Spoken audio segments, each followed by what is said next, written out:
प्रिय विद्यार्थियों, आप सभी लोगों का हार्दिक स्वागत एवं अभिनंदन। प्रिय विद्यार्थियों, दीनदयाल उपाध्याय गोरखपुर विश्वविद्यालय गोरखपुर से जो भी विद्यार्थी बीएड कर रहे हैं उनके लिए बीएड सेकंड सेमेस्टर में एक कंपल्सरी पेपर है जिसका कोर्स कोड है एजू बीएड 106।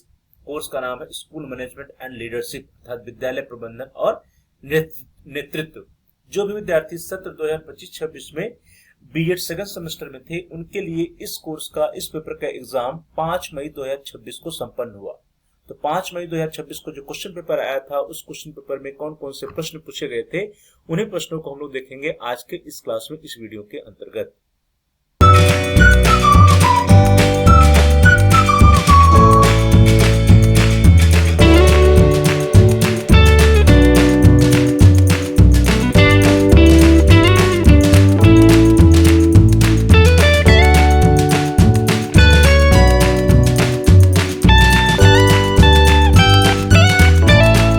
करते हैं और देखते हैं कि 5 मई 2026 को जो क्वेश्चन पेपर आया था edu BEd 106 school management and leadership का, उसमें कौन कौन से प्रश्न आपसे पूछे गए थे। डियर स्टूडेंट्स, देखिए आपके स्क्रीन पर क्वेश्चन पेपर आ गया है edu BEd 106 BEd second semester examination 2025-26 CBCS mode BEd school management and leadership. Paper ID time was 3 hours and maximum marks 75 number अर्थात 75 नंबर का प्रश्न यह क्वेश्चन पेपर था और जो समय थी, जो अवधि थी वो 3 घंटे की थी। Note, there are 3 sections A, B and C and candidate has to attempt questions from all sections. Marks are indicated against each section. इस प्रश्न पत्र के कुल 3 खंड अ, ब और स हैं एवं अभ्यर्थी को प्रत्येक खंड से दिए गए खंड के सामने उनके अंक इंगित हैं। सबसे पहले सेक्शन ए या खंड अ, question number 1, answer all parts of this sections, answer each about 150 words अर्थात इस सेक्शन में जितने प्रश्न सभी प्रश्नों के उत्तर आपको 150 शब्दों में लिखने हैं। इस खंड के सभी भागों के उत्तर दीजिए, प्रत्येक उत्तर लगभग 150 शब्दों में दीजिए। और इस सेक्शन का कुल पूर्णांक है 15 नंबर, कुल 5 3 नंबर के हैं तो 5 × 3 = 50 नंबर का यह खंड अ या सेक्शन अ है। इसमें कुल 5 प्रश्न है, 5 प्रश्न के आंसर आपको लिखने हैं। पहला प्रश्न है question number 1A, functions of educational administration, शैक्षिक प्रशासन के कार्य। बी, ऑब्जेक्टिव्स ऑफ सुपरविजन, पर्यवेक्षण के उद्देश्य। C, role of control administrative machinery in education, शिक्षा में केंद्रीय प्रशासनिक तंत्र की भूमिका। यहाँ पे कंट्रोल नहीं होगा बल्कि सेंट्रल होगा, role of central administrative machinery in education, शिक्षा में केंद्रीय प्रशासनिक तंत्र की भूमिका। And D, strategies of maintaining discipline in schools, विद्यालयों में अनुशासन बनाए रखने की रणनीतियां। E, importance of co-curricular activities in schools, विद्यालय में पाठ सहगामी क्रियाओं का महत्व। नाउ द सेक्शन बी, खंड ब। जो सेक्शन बी है या खंड ब है, इसमें विद्यार्थियों को 4 प्रश्न के आंसर लिखने होते हैं, प्रत्येक प्रश्न 5 नंबर का होता है, कुल मिलाकर के 20 नंबर का खंड ब या सेक्शन बी होता है। Note, answer each question, answer the selected questions in about 400 words, प्रत्येक प्रश्न के उत्तर दीजिए, चयनित प्रश्न का उत्तर लगभग 400 शब्दों में दीजिए। सबसे पहले question number 2A, what do you understand by educational administration, describe the objectives of educational administration, शैक्षिक प्रशासन से आप क्या समझते हैं, शैक्षिक प्रशासन के उद्देश्यों का वर्णन कीजिए। तो ये आपको क्वेश्चन नंबर 2A का आंसर लिखना था, अथवा यदि आप ए का विकल्प नहीं चुनते हैं तो बी का विकल्प चुन सकते हैं, और या अथवा में बी है, mention the need and problems of school management, विद्यालय प्रबंधन की आवश्यकता एवं समस्याओं का उल्लेख कीजिए। Now question number 3A, right about the recommendations given by education commission 1964 regarding educational administration and management, शैक्षिक प्रशासन और प्रबंधन के संबंध में शिक्षा आयोग 1964 द्वारा दी गई संस्तुतियों के बारे में लिखिए। अथवा या और बी जो है इसका अथवा या और में है, describe the functions of diet, DIET diet, DIET या डायट के कार्यों का वर्णन कीजिए। तो आपको 3A अथवा 3B का आंसर लिखना था। Now question number 4A, differentiate between educational administration and management, शैक्षिक प्रशासन एवं शैक्षिक प्रबंधन के मध्य अंतर कीजिए। या तो आप इस प्रश्न का उत्तर लिखिए अथवा और या अथवा B, what are the qualities of teacher as facilitator and counsellor, discuss, परामर्शदाता और सुविधा प्रदाता के रूप में एक शिक्षक की क्या विशेषताएं हैं, विवेचना कीजिए।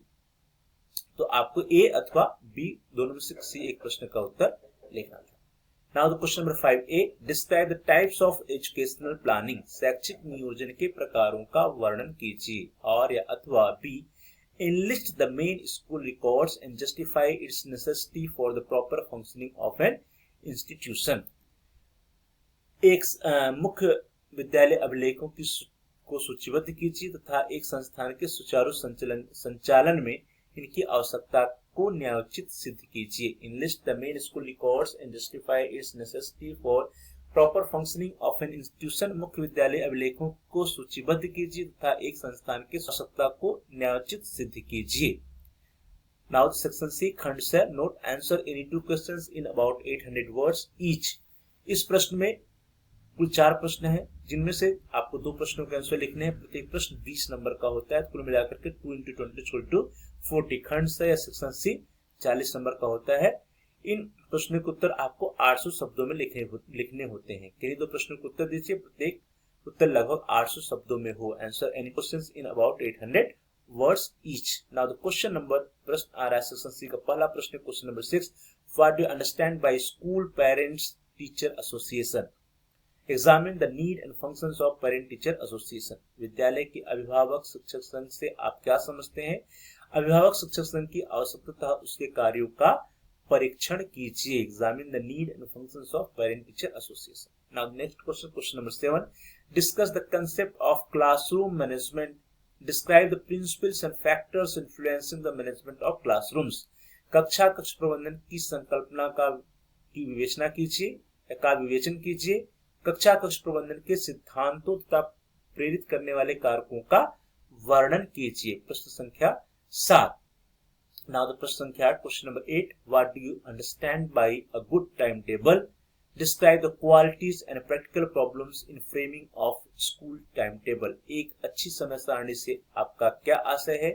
विद्यालय समय सारणी की आवश्यकताओं, विद्यालय समय सारणी की विशेषताओं तथा उसे तैयार करने में आने वाली व्यवहारिक समस्याओं का वर्णन कीजिए। What do you understand by a good timetable? एक अच्छी समय सारणी से आपका क्या आशय है। Describe the qualities and practical problems in framing of school timetable। विद्यालय समय सारणी की विशेषताओं तथा उसे तैयार करने में आने वाली व्यवहारिक समस्याओं का वर्णन कीजिए। तो नाउ क्वेश्चन नंबर 9, प्रश्न संख्या 9, how will you organise a guidance programme in school, clarify the concept and types of guidance programme in school. विद्यालय में एक निर्देशन कार्यक्रम का आयोजन आप कैसे करेंगे। विद्यालयों में निर्देशन कार्यक्रम की संकल्पना और प्रकारों को स्पष्ट कीजिए। तो ये था अंतिम प्रश्न, क्वेश्चन नंबर 9। तो इस तरह से आप देखिए सेक्शन सी में जो है आपके कुल 4 प्रश्न दिए गए हैं। Question number 9, question number 8, question number 7 और क्वेश्चन नंबर 6। इन 4 प्रश्नों में से आपको किन्हीं 2 प्रश्नों के आंसर लिखने थे। प्रत्येक प्रश्न 20 नंबर का, कुल मिलाकर के 40 नंबर का सेक्शन सी था। सेक्शन बी में कुल 4 प्रश्न दिए गए हैं। इन 4 प्रश्नों में से सभी प्रश्नों में आपके पास विकल्प हैं ए अथवा बी, जैसे question number 3, 2B, 3A, 3B, 4A, 4B, 5A, 5B।